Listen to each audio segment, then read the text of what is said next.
Well, first beginning, we were watching television, and we have 6 dogs here, and they started raising a fuss, in which they never do much. So I went outside and gave a yell at them, and as I turned around to come back on the porch, I looked to the north of me, and looked like a fallen star. Meteor. It was red and kind of coming down, and on about a 45, and so then I watched it, and I was going to see if it landed, and then maybe go down and see what it was. And when it got to the top of the trees, it stopped, and a blue and a white light come on it. And I looked at it, and I thought I was seeing things. Frank Mannor's UFO remained over his swamp more than 4 hours. His children saw it, his in-laws saw it, residents of the area saw it, the police saw it. No one photographed it, but Sergeant Newell Schneider of the Sheriff's Office remembered it well enough to draw it. No, it moved very rapidly at any speed, or rather any direction it wanted to go. Why it could change and go to the right or the left or go crossways without hesitating a bit.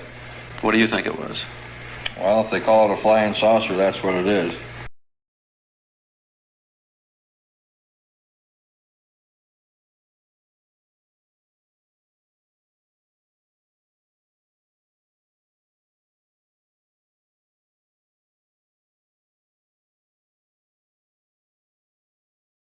NICAP's director, Major Donald E. Kehoe, a retired Marine Corps officer, insisted that the Air Force knew more than it was telling. We are being observed by some type of device which is ahead of us, far ahead of us, and is probably controlled by a highly advanced superior civilization.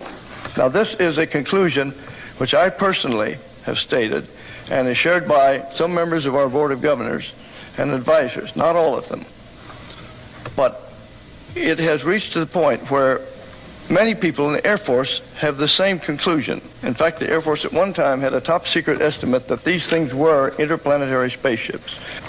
So you will see that this, instead of being a subject for ridicule and a big joke, actually is a serious matter which could affect the lives of all of us.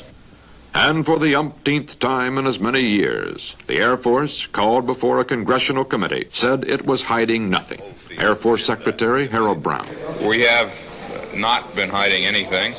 The investigations have been made public. The explanations of those where there is a clear explanation have been made public. The hearing this morning was public for just that reason. In those cases where, for lack of data or lack of a convincing hypothesis, the sighting has been kept in the unidentified category, we've been perfectly willing to say that too. But if the Air Force had nothing to hide, Frank Mannor, the Michigan farmer who had brought in the first report, was caught in the middle. He was mad. Well, you can look at here. Look, beer bottles thrown. Look at my windshield. What would you think if somebody was throwing beer bottles at your house, stand out in the middle of the road screaming, you nut, you're fanatic, and all that? What would you think?